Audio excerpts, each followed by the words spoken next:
Tasmanian talaga, independent yan pero mas madalas ding binubuli ni Bugs Bunny si Tasmanian. Ito. Kano mo naman ito binibenta? Siguro nasa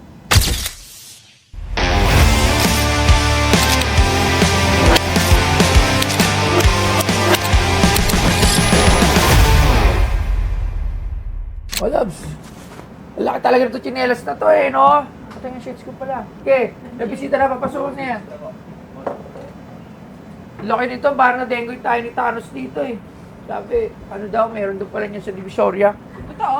Oo. Nakita ko nun sa mga... Hey! Jay, play ba? yeah. Wala ako nadala nito, pre. Labs, wala ako na... Pre, tuloy yung Labs. Wala ako nadala nito. Kundi yan, Andrew Chinese Mafia. Kasi kilala mo ba yan si Jay Play ba? Sense May mga... ari siya ng ano? Ay, hindi ba? Hindi BR, hindi. Tsaka hindi ano tayo. Ship tayo. Ship tayo. Hindi. Kilala mo ba yan? Isa yun sa mga original na hip-hop din. Ayan, si Jay Play ba? So, singidaran ko yan, mga matatandaan namin. So, album yan. Hindi. Ano yan? Ilagay muna natin ano yan. Ano yan? Album na pirma ni Andrew Hindi. Hindi, ano? Ano to?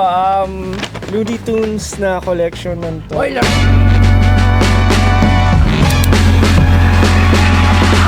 Matapos maging popular si Bugs Bunny sa mga Merry Melodies shorts noong maagang 1940s, ang Looney Tunes ay lumipat mula sa black and white patungo sa produksyon ng kulay, samantalang ang Merry Melodies ay nasa kulay na simula pa noong 1934. Mula 1942 hanggang 1964, ang Looney Tunes at Merry Melodies ay naging pinaka-popular na mga maikling animated sa mga sinehan. Si Bugs Bunny ay isang matalinong kuneho na kilala sa kanyang katalinuhan at katatawanan. Madalas siyang nagpapalusot sa kanyang mga kalaban gamit ang kanyang talino at kagiliw-giliw na kakulitan. Ang Tasmanian Devil naman ay isang malakas at makahiganteng nilalang mula sa Tasmania. Madalas siyang lumalabas na parang isang pabigat sa mga karakter ng Looney Tunes, ngunit sa kabila nito may pusong mabait din si Taz. Si Wile E. Coyote, kilala rin bilang Coyote, ay isang sikat na karakter sa Looney Tunes na laging nagtataka kung paano siya magiging matagumpay sa kanyang mga plano para makuha ang kanyang kaaway na si Roadrunner. At si Daffy Duck ay isang pato na palaging naghahangad ng atensyon at karangalan.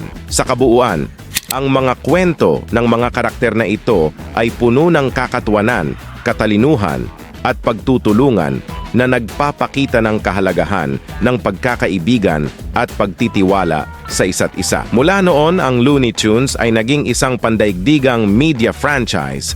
Nagbunga ng ilang mga serye sa telebisyon, pelikulang pang-long metra, comic books, album ng musika, video games, at mga amusement park ride. Marami sa mga karakter ay gumawa at patuloy na gumagawa ng cameo appearances sa mga palabas sa telebisyon, pelikula, at iba pang media. Si Bugs Bunny, lalo na, ay itinuturing na isang simbolo ng kultura at may bituin sa Hollywood Walk of Fame.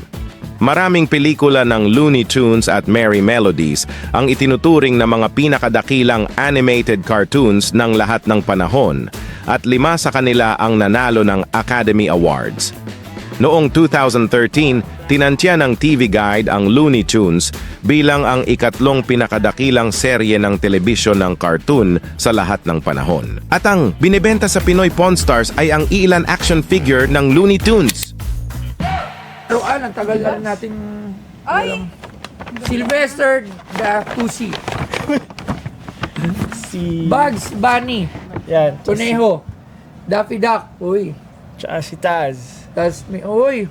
Konti na lang. Yung Cool. ganda yun. Pero may kulang pa. Wala si Roadrunner. Wala si Martian. Pero magandang collection. Oo. Ganda. Tsaka matagal na to. Matagal na yan. 90s pa yan. 90s batang 90s kasi talaga. So, Kano mo naman to binibenta? siguro nasa 10? 10,000. Mm-mm. Tagal na to. Alam ko, ako meron din ako laro na ganito Lobs Parang coin bank. Pero kasi dito, wala akong idea kung magkano to. So siguro, tawag tayo ng expert para Sige. malaman natin kung magkano to. Ha?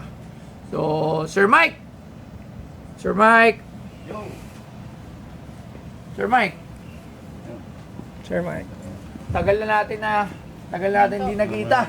Ngayon lang kasi bibira yung nagdadala ng mga toys. Opo. So ito, may nagdala. Daffy Duck, Bugs Bunny, Sylvester. Sylvester. Tapos may daming kulang. Actually, tatlo na lang ang kulang niyan. Si Martian. Martian, Roadrunner. Porky Pig, saka si Tweety. Bakit asan si Tweety Bird? Ba't asan si Roadrunner? Di ba meron din siya dapat? Si Roadrunner kasi secondary lang ng mga line-up ng tune ng Looney Tunes yan. So, So ito sila na- talaga mga main. Ang first 7. Ang partner niyan, ito. Ba't sila mag-partner? Sila yung madalas na, sa kwento kasi ng Looney Tunes, sila yung madalas magbulihan, yung dalawa na yan. Di ba yung kung napanood yun? Oo, that ito si season, Tweety Bird. Si Tweety Bird. Tapos ito, Hindi, Sylvester din to. Sylvester saka si Tweety. Yan ang Sila tatlo magka-line lagi up. nagsasama sa mga cartoons kung napapanood nyo dati. Mm. Di ba may ito, hinahabol niya lagi to. Shh, di ba ganyan? Hindi siya. Ay, si Roadrunner. Si Bugs siya, Bunny, si si Coyote. Bugs Bunny ang madalas ng Ay, yan. Hindi, Hindi, si Roadrunner. si Roadrunner. Si Roadrunner na habol Si Coyote. Si Coyote yung kay Ay, oo, Road. Ay, oo. Coyote yun. Coyote Ah. tsaka Roadrunner yun. Nagtalo-talo tayo. Eh, kasi mas matanda sa atin. Oo nga, mas expert. Mas alam niya to, pero nanonood tayo nun dati. Oo nga, no? Sino hinahabol ni Actually si Solo? Daffy Duck. Hindi, si Tasmanian talaga. Independent yan eh, pero mas madalas ding binubuli ni Bugs Bunny si Tasmanian. Ganun Ito, pala yun. ito bully talaga dito kay Daffy Duck. Eto sila, Ayan. binubuli niya si Daffy Duck. Ah. Si Sylvester kay Tweety Bird. Kay Tweety Bird. Si Marvin the Martian. Marvin Nabasan kay Bugs Bunny din. kay Bugs Bunny Si din. Porky Pig kay Bugs Bunny din. Wow. So, Umiikot dun kay Bugs Bunny ang mga karakter na yan. ano naman tawag sa gantong toys? Ito, 1990 release yan. Na nagkaroon tayo ng license sa Warner Bros. Na gumawa ng figure nila. Alright. So, 7 silang ginawa. 4 na to. Si Porky Pig, si Martian, saka si Tweety Bird ang kulang dito. Pero itong tatlo na to, medyo mahirap hanapin yan. Kasi mostly, hindi kilala Ano lang naman. mahirap hanapin? Itong tatlo. Pero ang pinaka-rare sa 7, si Martian. Si Martian. Oo nga, nabasa ko rin yan. Napaka-rare nung Oo. Martian. So ito, isang set to, may possible na makabuta nito. Possible, pwedeng makabuo. May mga collector dyan na mga nag-hoard o merong nasa possession nila yung ganitong kalaki. Actually, 10 inches to 8 inches ang sukat nila yan. Hindi, pag nilabas ng episode. At maganda, boss, made in Philippines. Ito? Yes! Yan, made in Philippines yan. Ito, labo. 1990 Warner Bros. Made in Philippines. Wow. Ang tanong, magkano naman to? Sa merkado, ang bentahan ito kasi iba-iba eh. Depende sa rarity ng mga figure. Ang Tasmanian, may nakikita ako ito nagbebenta. Personally, nakapagbenta ako nito 1.5. 1.5. Ang Isa. ang Bugs Bunny, depende sa condition, from 800 to 1.2. Tapos ito, 1,000 to 1,315 din yung dalawa na yun. 1.5 isa. Mm. Alright. Maraming salamat. Thank you, Sir thank you, Mike. sir. Thank you po. So, Porto lang yan, papatak. syempre, Siyempre, tatalo pa tayo. 2,000. Matagal na kasi sa akin eh, may value eh. Kaya bang kahit 8 sana eh. Mas- Lugi pa tayo. 2.5.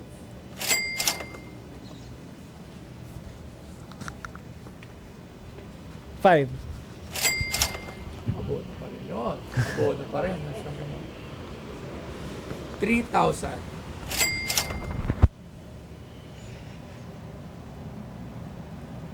Sa lubong na tayo, 4.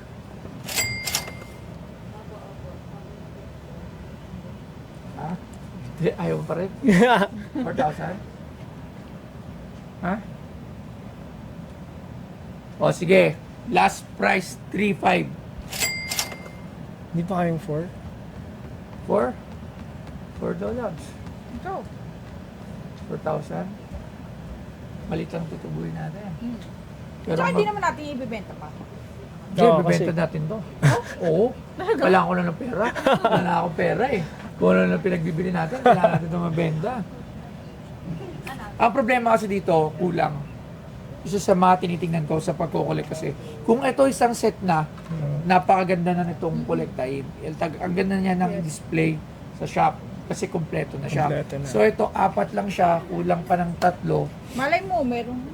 Oo, pero napakahirap. So ako siguro, hanggang 3,500. 3-5.